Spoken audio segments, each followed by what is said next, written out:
E hoje eu vou trazer o vídeo, vou terminar a série Os Bastidores da Morte de Elvis, que conta até agora com 14 vídeos, e este é o 15º e último vídeo. Então abordamos tudo o que aconteceu nas 24 horas antes da morte de Elvis e depois todo o desenrolar da notícia, o velório. E hoje eu arremato o assunto, ok? Você sabe, são vídeos onde eu cruzei vários livros e hoje eu trago para este final 3 livros, ok? Vamos dar continuidade então ao assunto e eu começo com o livro de Albert Goldman. Vamos ao texto. Menos de uma hora após o anúncio de que Elvis estava morto, milhares de pessoas se reuniram no Music Gate, o portão musical. Uma hora depois, a multidão crescera a 3.000. Pela tarde do dia seguinte, quando os portões foram abertos para permitir que os enlutados vissem o corpo, 20.000 almas estavam alinhadas ao longo da Elvis Presley Boulevard. Um grande cortejo estacionado por quase 1 quilômetro. Uma vez que começou a ficar tumultuado na frente, as novas chegadas permaneceram no final da fila. Não importa quantas pessoas passavam pelos portões e seguiam pelo caminho e entravam na casa.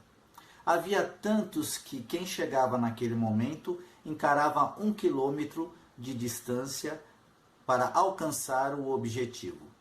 Quando os portões foram finalmente forçados a fechar às 6:30 da tarde, 80.000 homens, mulheres e crianças tinham vindo prestar suas homenagens ao rei. Muitas dessas pessoas vieram de longe. Os jornalistas chegaram primeiro, vertendo dos aviões no Memphis Aero, vestidos com calça caque e carregando seus equipamentos como tropas de combate que vão entrar em ação. Foram acompanhados por ondas de fãs que decolaram de todas as partes do mundo em uma corrida selvagem para Memphis.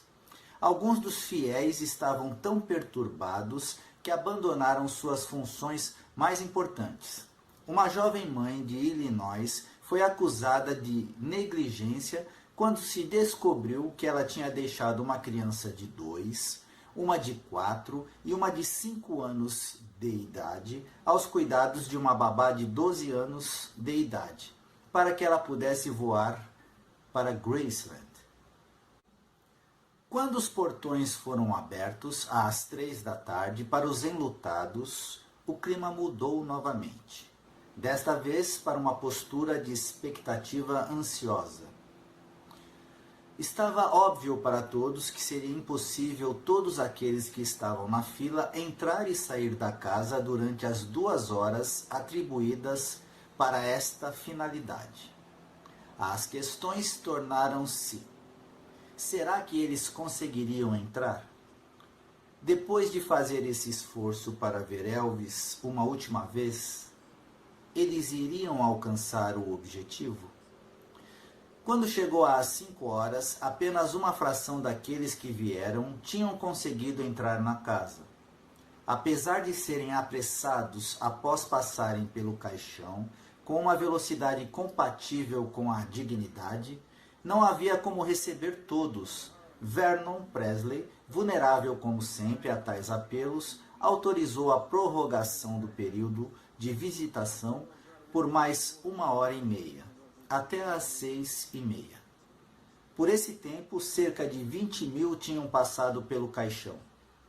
Finalmente foram dadas ordens que não mais deviam entrar. Agora eu passo para o livro de Larry Geller, o cabeleireiro guru de Elvis, aquele cara que dava muitos livros espirituais para Elvis, livros que Elvis devorava.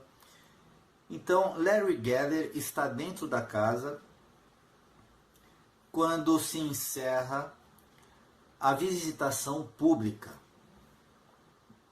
Então diz o texto de Geller: acabou. Tanta coisa acontecendo nos 2 dias desde que Elvis morreu. Família e amigos se despediram. 10.000 fãs passaram lentamente por seu caixão aberto. Pessoal, no texto acima, no texto de Goldman, ele enumera muito mais pessoas. É uma pequena diferença de um texto para o outro. Muitos chorando, todos respeitosos, dezenas de milhares foram dispensados e esperaram do lado de fora em silêncio. Antes do funeral, Lisa Marie aproximou-se várias vezes do caixão do pai, tocando carinhosamente o rosto dele, passando os dedos pelo cabelo dele. Uma tristeza profunda que obscurecia a inocência do rosto de 9 anos, tão parecido com o dele. O serviço fúnebre, com mais de 200 pessoas presentes, foi concluído.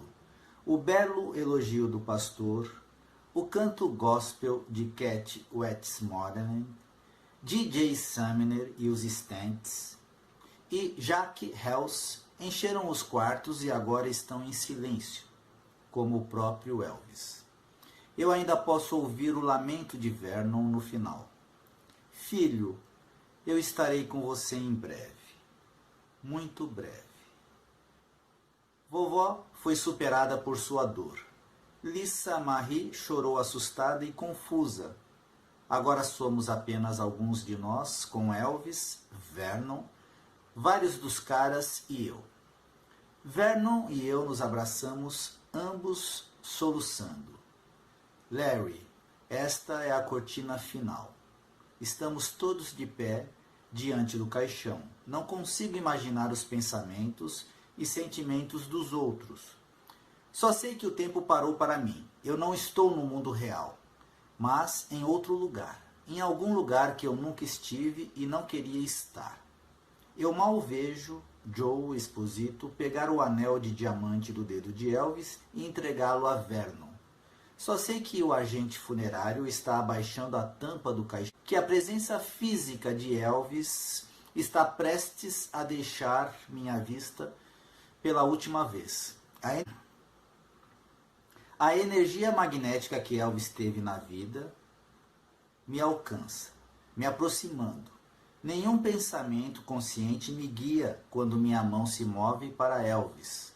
Uma corrida entre a tampa do caixão e minha necessidade de me conectar com ele uma vez mais.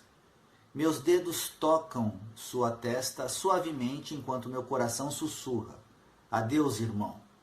A tampa fecha, a finalidade do som cruel ecoa na quietude da sala. Acabou.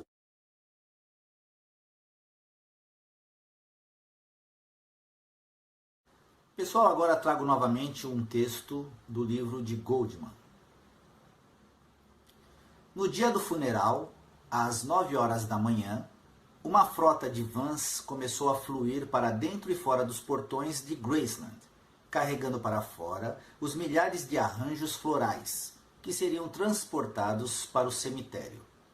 O ânimo da multidão, que havia mudado tantas vezes, sugeria agora uma atmosfera de um show de Elvis fora da cidade. Vendedores de souvenirs trabalhavam nas longas filas, vendendo camisetas de Elvis ou cartões postais de Graceland, ou oferecendo refrigerantes e sorvetes. Os fãs agora estão absortos na comparação de suas coleções ou se gabando de quantos anos vieram ver o rei ou quantos quilômetros eles tinham viajado para este local sagrado. Finalmente, chegou o momento que todos almejavam. O caixão extremamente pesado foi erguido nos ombros dos carregadores de Elvis, Lamar Fike, Charlie Rad, Jenny Smith, George Klein, Joe Esposito, Billy Smith, Jerry Schilling e Dr. Nicopoulos. Enquanto eles transportavam o caixão pela porta da casa, houve um estalo barulhento e um galho seco caiu de uma das árvores de carvalho. Lamar lembrou de Elvis dizer muitas vezes: onde quer que eu esteja, se houver uma maneira de me comunicar com você, eu a encontrarei.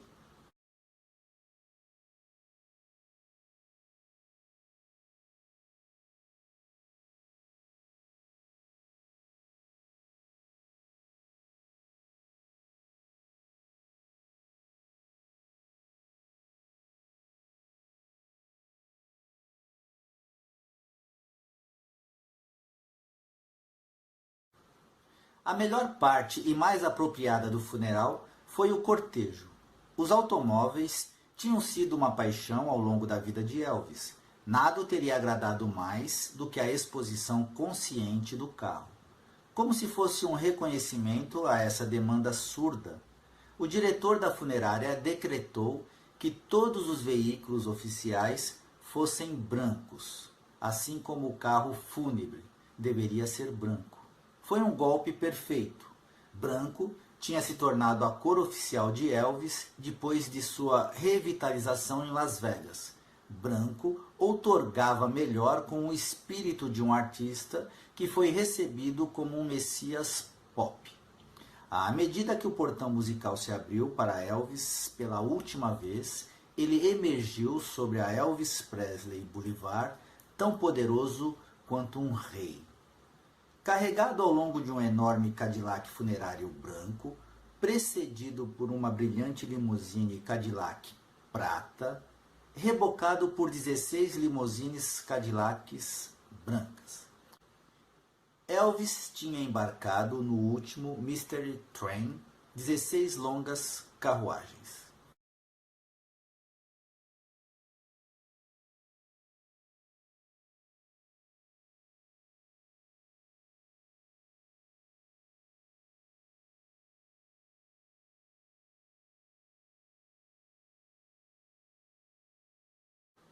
À medida que o cortejo fúnebre começou o seu progresso lento em direção ao cemitério, foi inflado por mais de 50 veículos que transportavam os convidados que não puderam ser acomodados nos grandes carros, bem como a imprensa. Numerosas motocicletas patrulhavam ao lado da procissão, que foi observada em silêncio por milhares de pessoas que faziam filas em ambos os lados da rodovia ao longo do percurso de 3 quilômetros. Lá em cima, tirando fotos do evento, estavam meia dúzia de helicópteros, cujos rotores soavam no ar silencioso como tambores abafados.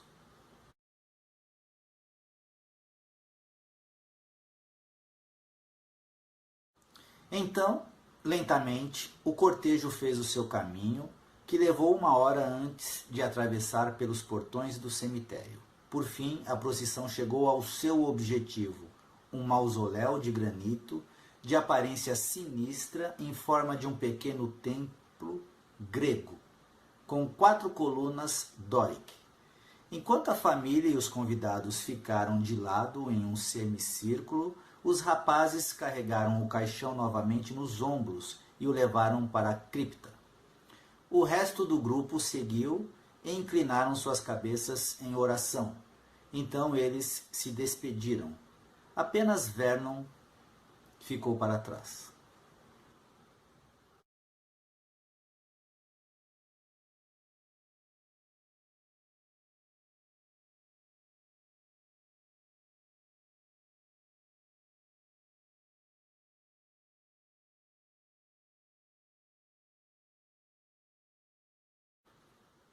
Enquanto ele estava lá observando, 5 operários entraram no espaço com um carrinho de mão cheio de areia, um balde de 5 litros de água, um saco de cimento e uma caixa de ferramentas. Material para trabalhar. Eles selaram a cripta primeiro com uma dupla laje de concreto e, em seguida, com uma placa externa de mármore. Nenhum vampiro ia ter moleza para pegar o corpo do rei. Apesar da conclusão do funeral, os fãs ainda não estavam satisfeitos. Eles precisavam de algo mais antes que pudessem se afastar deste evento fascinante. Assim, foi decidido que na manhã seguinte ao enterro, 20 floriculturas viriam ao cemitério para pegar os arranjos florais para que todos os fãs pudessem ter uma flor como lembrança. Por volta das 9 da manhã, milhares de pessoas estavam em pé na porta do cemitério. Como esta foi a primeira vez que o acesso ilimitado a Elvis estava sendo oferecido, dezenas de milhares de pessoas decidiram aproveitar a oportunidade que até então tinha sido negada. Aquele dia provou uma demonstração tão grande de popularidade de Elvis como em qualquer um dos dias anteriores. No meio da tarde, o tráfego estava engarrafado, para-choque a para-choque, por todo o trajeto de Graceland até o cemitério e 1 quilômetro adiante. Carros amontoados, curiosos, convergiam em todas as direções. Os gases dos escapamentos e o calor nesta tarde de agosto estavam quase insuportáveis. Dentro do cemitério, a polícia insistiu com a multidão por meio de megafones para não causar tumulto, deixando o local tão logo houvessem tirado suas fotos e recebido sua flor simbólica. No final do dia, o superintendente do Forest Hill estimou que 50 mil visitantes passaram pelos portões. Não só cada flor preciosa tinha sido levada, mas até mesmo as folhas, fitas e isopor de apoio tinham sido avidamente arrebatados. Tudo que os fãs tinham oferecido, eles tinham agora recuperado.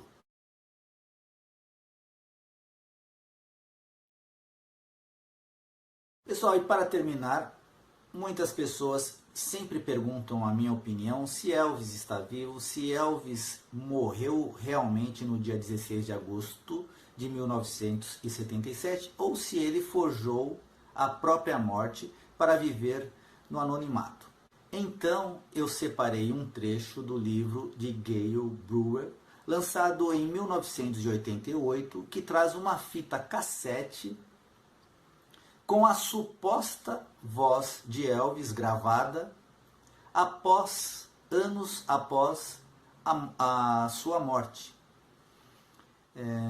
Segundo o livro, a fita foi endossada por um especialista de Houston, Texas, porém outras fontes contestam a fita, a veracidade da fita.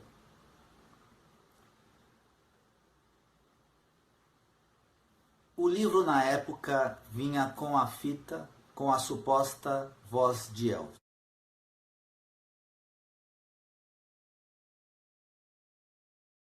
Então, para não terminarmos com este gosto amargo da morte, eu vou deixar a cargo do meu amigo, da minha amiga, do fã de Elvis,